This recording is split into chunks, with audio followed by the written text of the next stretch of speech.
Good morning, everybody, and welcome to the Next 100 Years Challenge Judges Briefing. I'm Andy Copeland. I'm the CEO of the Greater New Orleans Foundation, and we are thrilled to have you join us this morning. A little background, the Next 100 Years Challenge was the Greater New Orleans Foundation's way to celebrate 100 years by asking ourselves what we can do to make a stronger and more resilient Southeast Louisiana, Greater New Orleans region for our future and for the folks who live here. And so we put forward a $1 million competition where we're going to award, with your help, 10 $100,000 grants to different nonprofits and or their governmental partners to design resilient infrastructure projects.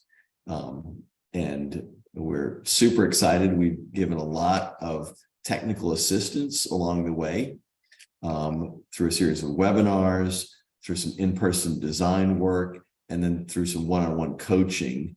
And we were able to get 30 applicants, 28 of whom have been confirmed as having been complete. And so we're excited to get to the evaluation process, and couldn't be more grateful to each of you who have agreed to be judges in helping us review a portion of these applicants. And so our friends at carrot.net, who have a real skill at managing competitions like this. They're our partners that we've hired to help guide the competition. And they've got a pretty sophisticated way of making sure that we get really good, rigorous, independent evaluations of each of the applications without requiring anybody to read all 28. And so, again, we couldn't be more delighted to have your help. We couldn't be more enthusiastic about the opportunity for us to pick 10 really great projects that we each get $100,000 that they can spend developing their strong applications for federal funding. So our application is sort of a mini version of what would be required for a federal funded program, whether that be disaster CDBG, whether that be FEMA funding for the rebuilding program, the resilience program, any of those. It's a first step.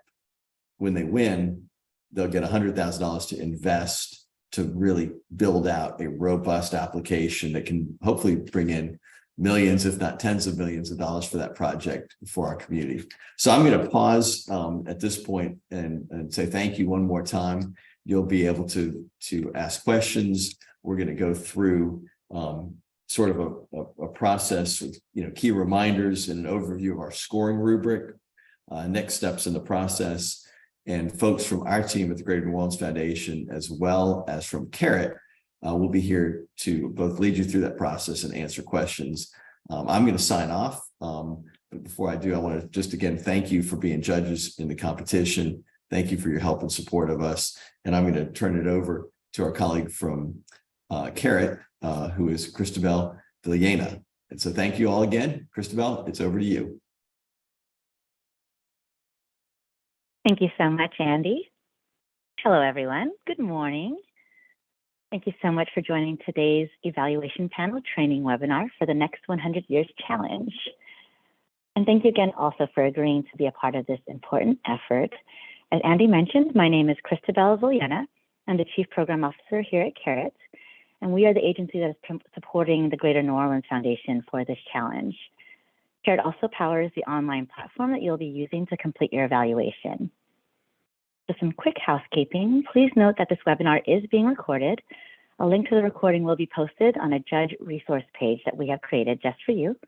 We'll share this judge resource page via email when the evaluation panel launches next week on Wednesday, August 2nd. As your questions come up today, please do type them into the chat to Amy Klein, my colleague, and myself, and we will respond to as many as we can during our session today. We are reserving the bulk of our time for your questions, so please don't be shy about entering them as they come up. Here's a quick review of our agenda today. I'll provide a broad overview of the process and how it fits into the bigger picture of the Next 100 Years Challenge. Then my colleague Ethan Matthews will provide a technical demonstration of the scoring platform that you all will be using to complete your review. I will then touch on some key things to keep in mind as you evaluate your assigned submissions. And then after that, we'll open up for your questions. Again, please do type your questions to Amy and myself, and we'll answer as many as we can. And if you have questions after this webinar or things to note that's just for our team, please do email us at questions@next100yearschallenge.org. All right, so now I'll provide a quick overview of how the evaluation panel fits into the broader context of this challenge. Application deadline was last week, and we are currently completing our administrative review of the 30 applications. During this objective review, we are checking submissions for compliance with our rules and the application requirements. We also were able to do some analysis of the participants, and are pleased to report that approximately half of them are BIPOC-led or women-led, or women-led. And also looks like more than 150 unique organizations are represented on teams that are working on these projects. At this time, it looks like we have about 28 that will be valid submissions that'll move on to the evaluation panel. During that phase, each application will be read by 5 of you judges, and each of you will enter your scores and written feedback based on the scoring rubric. Once all the evaluations are complete, the scores will go through a normalization process, which will help account for natural differences between those of you who may be a little more lenient in terms of numerical scoring and those who might be a little harsher. At the end, we'll have a rank order of the applications that the Greater New Orleans Foundation will have and use to select the 10 recipients of $100,000 each. They will also consider your written feedback. Once the panel concludes, we'll also be releasing the final scores and comments to the participants. This will be anonymized, so they won't know which judge reviewed which application, but they can view the full roster of the evaluation panel on our website.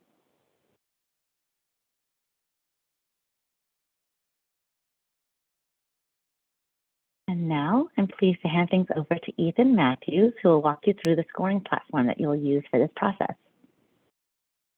Hey everyone, thanks for joining us. I'm going to give you a quick demo of the scoring platform. When you receive your login credentials, I believe on August 2nd, you'll be able to get into this and go ahead and get started with your judging. If you ever need to get back into the site, you can always click on, or into the platform, you can always click on login from the home page and then enter your credentials. And then it'll take you into an area that looks like this. This is the backend platform where you do your judging. There is a quick tutorial that runs over in about 2 minutes or so the things that I'm going to go over right now. And you can always get in touch with us if you have any questions at any time, by emailing questions@next100yearschallenge.org. So right now I'm on my dashboard, and I've got open reviews column here, as well as some reviews that I've already completed in this test environment. Do know if you need to get back into a review, you can always go to the completed reviews column, select it, click edit review, and you can go back and run through and change things up if you need to. Once we get to the deadline, everything in this completed reviews column will be considered complete, get submitted to the back end. So do make sure that you move everything from open reviews and make sure that they're in the completed reviews column as you go through here. So now I'm going to go ahead and grab another open review and go ahead and click start right here. And this is the first screen here, has a link to the registration form for this particular application and the application form itself. Go ahead and hold these open in your browser as you move through the review. I'm going to go ahead and click next here. I'm on step 1 of 8. We're going to go to 2 of 8. And this is where we have a conflict of interest declaration on step 2. If you do have a conflict of interest, you can click yes and then click next. And then once you confirm yes here, it will shoot this review out to another reviewer and assign a different one to you. In this case, I'm going to go ahead and click no and then click next. And now I'm inside the rubric itself. So I've got my application form open, and I can go ahead and review this one. You can go ahead and click there and select the different changing definitions of this particular trait all the way from 0 up to 5, or 4 to 5, I should say. I'm going to go ahead and select one and then give some feedback here. Feedback needs to be 10 words or more. The more generous feedback, the better. It gives everyone, when they come out of this whole process with having their applications judged, tips for the future, even if they aren't moving on in the competition. So I'm going to go ahead and move over to equity here. It'll be the next one by clicking next. And now I'm on equity. I can go ahead and select my score and then leave feedback in the space. And then alignment, leave some feedback, click next, and then feasibility.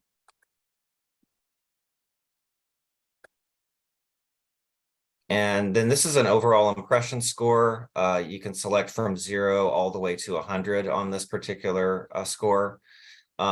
It gives you a chance to give an overall impression of what you feel about this particular proposal overall. Also gives us, in case there is a tiebreaker needed in the scoring, the scores that come out in the end, we can go ahead and create or use it as a tiebreaker. I'm going to go ahead and click next here once I've selected my score. And then I have a summary screen on the final screen here, and I can get back and click into any of these and run through them again. I'm going to click save and exit because I'm done with this review for now. And again, now it's removed to the completed reviews column. I could get back into that one if I wanted to, like I was saying before the deadline. Again, do just make sure that everything is in the completed reviews column at the time of the deadline. And with that, I'm going to turn it back over to Christabel, I believe. And Christabel, let me know if there's anything else you want me to touch on. Wonderful. Thank you so much, Ethan. Just a few things to touch on regarding the scoring rubric and some key things to keep in mind as you go through your review. If you'd like to view it now, you can go to the scoring rubric here, as Ethan is showing you, by going to scoring process and then scoring rubric. So this will help to ground your reviews. Please do take time to go through the rubric and familiarize yourself with the 4 criteria. There are also descriptors for each range definition. Your role is to provide your best opinion of this criteria. And then the written feedback should then help applicants understand the rationale for your score. And as Ethan mentioned, ultimately the feedback should help the applicant improve how they might think about their project or make any adjustments in future requests for support. Please do judge each application individually using the rubric. And there's no need to compare applicants with each other. We know that this can be challenging, but one of the benefits of having a couple of weeks to complete your review is that you can space things out as you like. We've heard from some judges who really like to read 1 application per day to provide some breathing room between reviews. Others, of course, have no problem sitting down and completing all of them at once. We leave this entirely up to you and what works best with your schedule and your preferred approach. As you complete review, please assess the application in its entirety. There isn't necessarily one question or section of the application that perfectly aligns to each of the 4 scoring criteria. There may be one section that speaks to one part of the rubric more than others. So we do encourage you to take a holistic approach to your overall judgment for each trait. There is a video component to each application. The videos were meant to provide an opportunity for each team to explain their project in a different way to, that's an alternate to the written narrative. We did stress that the videos did not need to be professionally produced. They really are just meant to be a supplement to help you understand the application and the project. As I mentioned earlier, you're not assessing applications for eligibility, and please do keep your assessment to what is listed in the application. There's no need to visit their website or do any additional Googling. The application did have word counts, and the budget was meant to be high level. We asked for broad categories, but did not provide a specific or very detailed budget template. The goal was for each team to provide a good sense of how they plan to use their funds in the best way that they preferred. There may be places where you would have liked more detail about a particular topic, but please do remember, again, they were working with word count limits. And please also don't hesitate to mention anything that you see as an improvement or strength of the application in the comments that you provide. Now let's touch on the all-important question of when all of this will be happening. Again, the evaluation panel will launch next Wednesday, August 2nd. On that day, you will receive an email from questions@next100yearschallenge.org with a link and the unique credentials you will need to log into the scoring platform. Approximately 10 applications will be assigned to you. The assignments will be random. This means that each application will have a different set of reviewers. So as mentioned, to ensure fairness, we do look at those reviewers' scores and make sure that an applicant is not perhaps disadvantaged if by chance they were assigned to tough graders versus another applicant who might get an advantage if they were assigned to easier graders. If you go to the menu and click on Fairness, we have outlined our normalization process and how we go about rescaling scores to ensure fairness.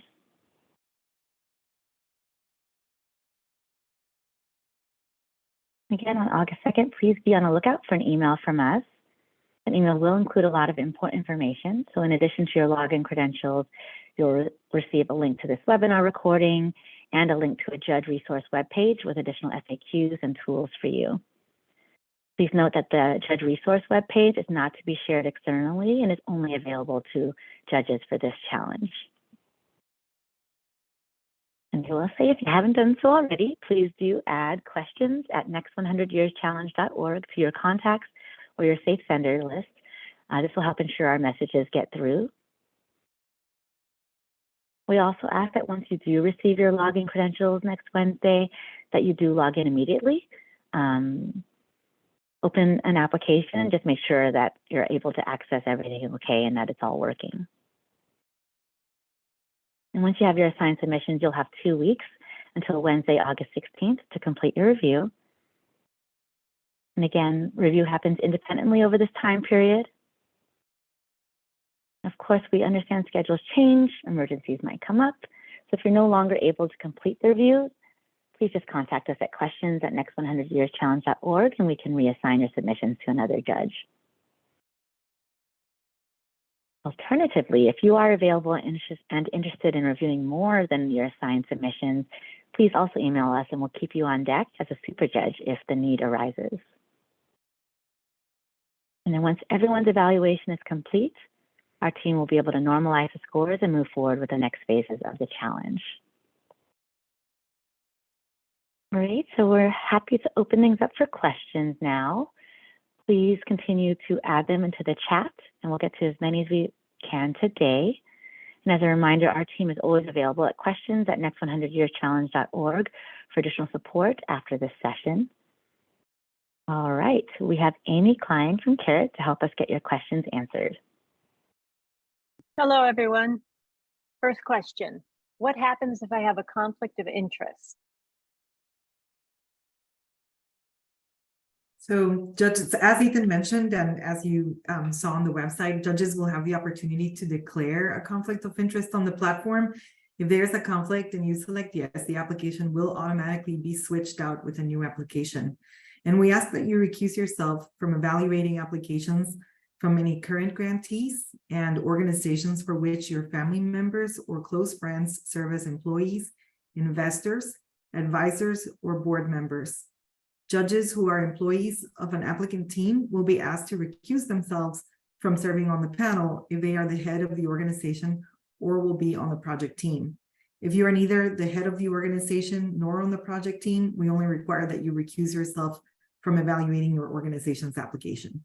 If you're not sure and you just want to clarify, you can email us at questions@next100yearschallenge.org and we can help address any concerns. Question number 2, should we research or seek out additional information on the applicants? Hey y'all, this is Dan Favor, the Director of Environmental Programs at the Foundation. So great to see lots of familiar names and faces on the webinar here today. Thank you again for serving as a judge. And to answer the question, we ask that judges base your scores on and feedback on the information provided within the application. So there's no expectation to click on any links or seek out any additional information. The next 100 Years Challenge team will conduct any due diligence and collect additional information as needed from applicants. Okay, next question. I'm a donor or work for a grant-making entity and read an application that I might want to fund or connect to another organization doing similar work. May I reach out to the organization? And I should have introduced myself. I'm Isabel Barrios, and I'm a senior program officer at the foundation. And yes, we love leverage, and you are welcome to connect with any organizations after the evaluation process is complete and the winners have been announced. So please contact us at questions@next100yearschallenge.org, and we can facilitate that connection. And we look forward to seeing what kind of leverage comes out of this particular process. Okay. What if I have feedback on an application for the Next 100 Years team, but not for the applicant? We also love feedback. So yeah, please, you can email the Carrot team directly at questions@next100yearschallenge.org with any comments or feedback. That'll get shared with the team at the foundation as well. And of course, for those of you who know one of us personally, feel free to reach out anytime.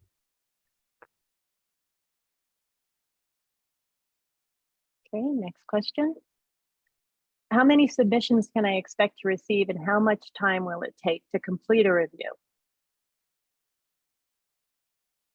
I can answer that one. So we're aiming to assign no more than 10 submissions for each judge. Expect it to take approximately 45 minutes per submission, so for a total of up to 8 hours of review. We find that this amount of time does decrease as you progress and get more familiar with the rubric and where information is located on the application.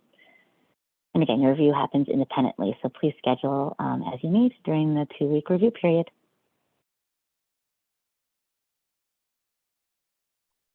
Next question. Where do I find my login credentials to access the scoring platform? Yep, so login credentials will be emailed to you from questions@next100yearschallenge.org. You'll receive that on Wednesday, August 2nd. Just in case, please do check your spam folder. And again, add this email address just in case. If you can't locate the email, please do just email us and we can resend it to you. Next question. Is there a way to review submissions offline? Yes, we do strongly encourage you to review and score your applications within the platform. If you save your assigned submissions to PDF or print them to complete your review offline, we just ask that you do keep all of the application data confidential and shred any printed materials once your review is complete. And then all scores and feedback will need to eventually be entered into Carrot's platform by the August 16 deadline. Okay, next question. Could you please review the scoring rubric traits with us? Sure, I'm happy to do that. Again, anyone interested in the Next 100 Years Challenge had the opportunity to view the full scoring rubric on the website by going to Scoring Process and Scoring Rubric. The first trait is impact.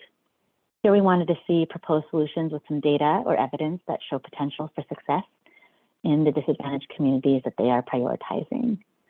High scoring, game-changing solutions will show potential to serve as a model for communities throughout Southeast Louisiana and beyond in the long term. Second trait is equity. Here we wanted to see plans that were responsive to community needs and how the team was incorporating community feedback. We wanted to see that the team is comprised of experts who reflect and understand the communities they aim to serve. And we found that a very inclusive solution would have deep roots or a long history of collaboration with the selected communities, as well as buy-in from key stakeholders and decision makers that are required for success. The third trait is alignment. Here, the team had opportunity to show engagement between the team and the government partners. This trait also includes focus on efforts to work within and build upon existing systems and infrastructure. We wanted to see teams that had partners and plans in place to not only get the solution going in their communities, but to achieve success for many years to come. Finally, we have feasibility. So teams had the opportunity to share the core capabilities and experience of their team. They got to explain why they have the plans and partners in place to succeed. They shared information about any barriers or risks they expected. We also asked about their plans to leverage the Next 100 Years Challenge to secure funding and partners that are needed for the project's success.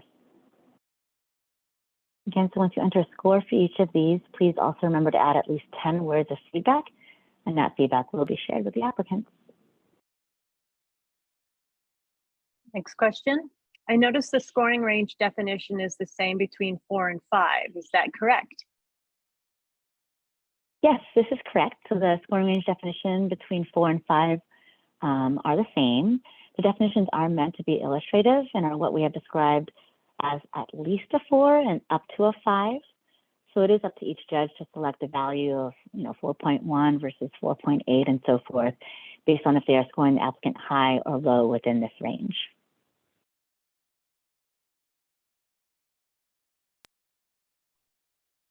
How was the application developed for the Next 100 Years Challenge? Oh, good question. So the Next 100 Years Challenge team worked very closely with the Governor's Office of Homeland Security, which oversees FEMA, and programs like BRIC, as well as the State Office of Community Development, which runs disaster CDBG programs. This helped us better understand the key components of those programs and how we might incorporate them into the stepping stone to securing those funds.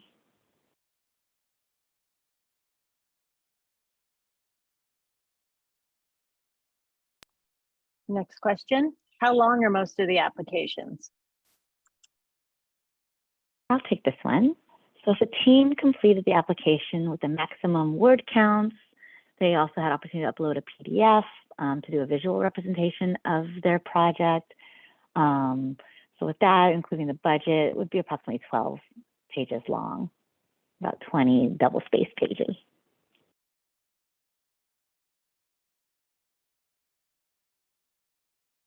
Okay, waiting for additional questions to come in.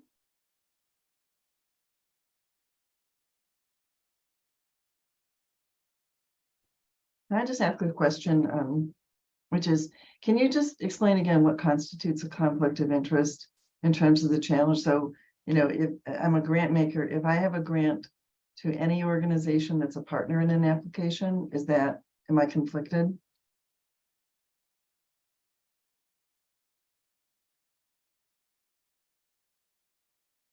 Yes, I think that, and I understand that there may be a lot of overlaps, but the way that we have defined it in this case is that if you have a grantee, that you should recuse yourself. So it's beyond the lead applicant. If there's a coalition of 10 grants or 10 or if your team members, that's a very good question. I think that the way that I was thinking is the lead application, but would love some help from Dan and Kelly on this one, if you want to chime in on that particular question on conflict of interest. Yeah, Lois, that's a really great question. Hi, everybody. Kelly Chavez Green, Vice President of Programs here at the Greater New Orleans Foundation. My sense is that it's the conflict with the lead applicant is where we're most interested in managing that conflict. So I think that's our stance there. That sounds right to me. Yeah. I have a question, actually, building from Lois's question. What if our organization is funding, but I'm not the lead program person funding the grantee, but our organization has a grant to the leads? I think that, to me, that seems like a combination of the conflict of interest and the doing additional research on the application. I think if you don't know the organization's work and you're not familiar with the project, it's okay in terms of your own sense of how this works, as long as you're not asking additional questions and doing any additional research on the application, but just evaluating based on what you see. Thank you, Sherry. I have a question also in line with what Lois and Sherry are asking. Can y'all speak to implicit bias as it relates to judging the applications? Obviously, we try to be aware of our biases, but maybe when we're talking about a grantee, there is some subconscious bias toward that grade T. So if you could just maybe say a few words about that. Well, I do think that the scoring rubric and then the work that's done afterwards to do an overall review of the scores is supposed to address that in some ways, like whether you judge someone leniently or harshly in terms of their application. I'm not super familiar with the formulas that are used by CARET, but the idea is, you know, if the implicit bias is based on a personal, not conflict of interest necessarily, but just personal feelings about the organization, it could be good to recuse yourself. I don't know if that question comes up, Christy Bell, when you're working on other competitions, and whether or not, if there's some specific knowledge about the organization or its leader, what that entails. So would love some support with Yes. this. Yeah, thank you, Isabel. It does come up.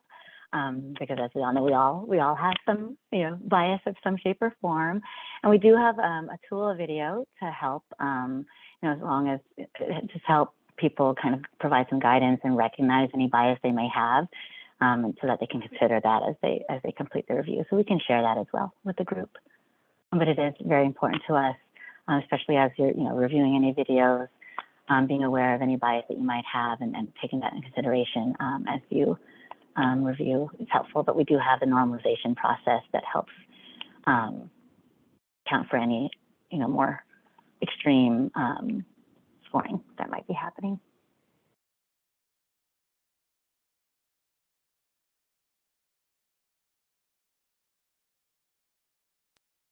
Had a question come in. What is the timeline for awarding the final awards? I could take that one. We are looking to have the decision for the final awards by the end of September, and announcing them by the end of September / early October. Yes, we do have some time if you want to enter more questions. Otherwise, our team is available at questions@next100yearschallenge.org. And before you receive more information next Wednesday, please do take time to look at the website. You can see the full application was provided there, with the questions and what was expected of each of the teams. As mentioned, the scoring rubric, the normalization process, all of your beautiful faces on the evaluation page. And we are continuing to recruit additional judges, as we did receive more applications than we expected. So that's exciting.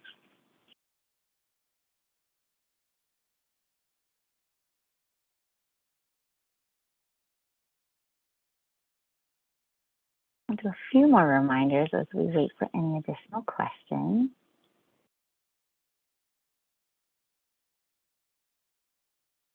Once again, please do add questions at next100yearschallenge.org to any safe senders list, just to make sure you get our reminders and any other challenge-related information. This is being recorded, and we'll share this as well as a short implicit bias training video link and other materials on Wednesday, August 2nd.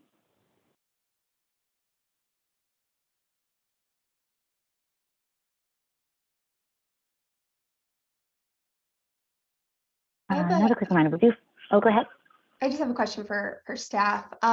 Is there anything planned to connect the awardees to, you know, kind of like keeping them connected throughout the grant period, or maybe right when they're awarded? And is there anything that we can do to be a part of the award process to like help amplify it on our LinkedIn or what have you?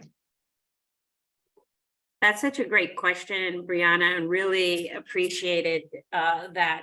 We are really excited about the results of this challenge. We never, we didn't even know what we might expect. So we have plans to continue to build on the momentum and support these projects in a variety of ways. Even the 2 applications were invalid because didn't meet criteria. We're already thinking about how we support them with some resources, not financial, but information, because they were great ideas.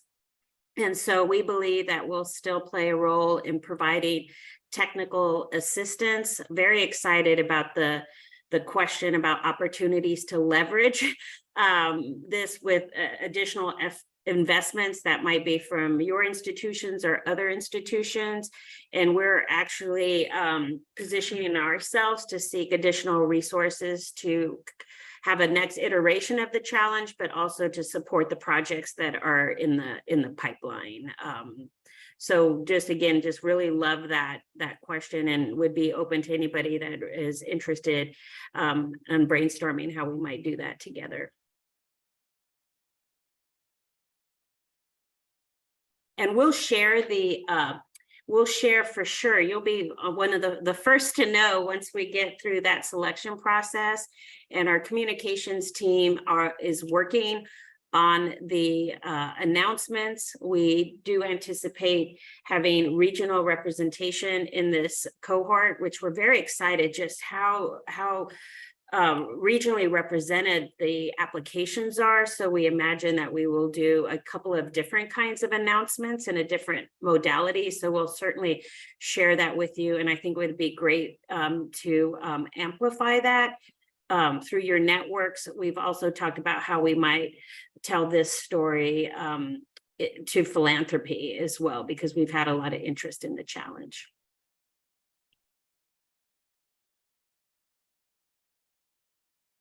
Thank you, Kelly. And I'll add, as you do complete your review and you come across anyone that you're interested in, again, we are encouraging collaboration. I think the preference is to perhaps wait until the awards are selected before reaching out and digging in with any other potential applicants. But we'll coordinate with the foundation team to make sure this is all working as needed. Are there any other questions?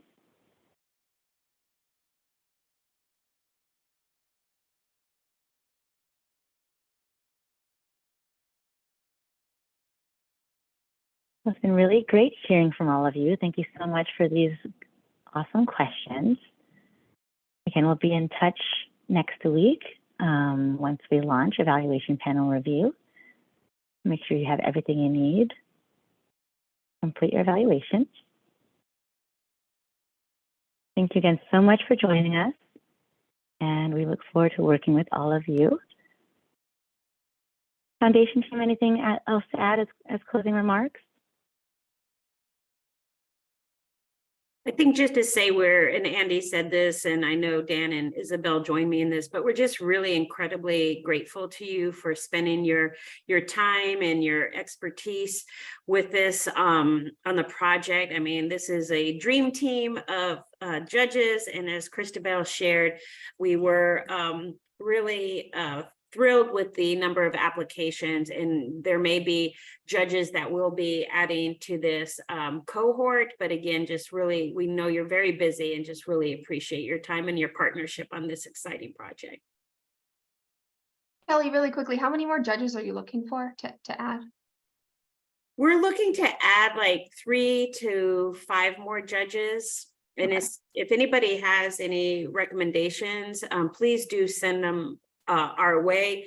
It was a challenge to manage conflict, particularly locally, to find judges locally that might not have a conflict. So that was a little bit of a challenge, but would love any referrals, or if you feel colleagues would be really psyched to have this opportunity and experience, we'd love to hear from you on that. Thank you so much for this opportunity. Wonderful. Thank you so much for joining. Thanks, y'all. Have a good to rest see of your everybody. day, everyone. Take care. Have a good day. Thank you Bye-bye. all. Thank you, everyone.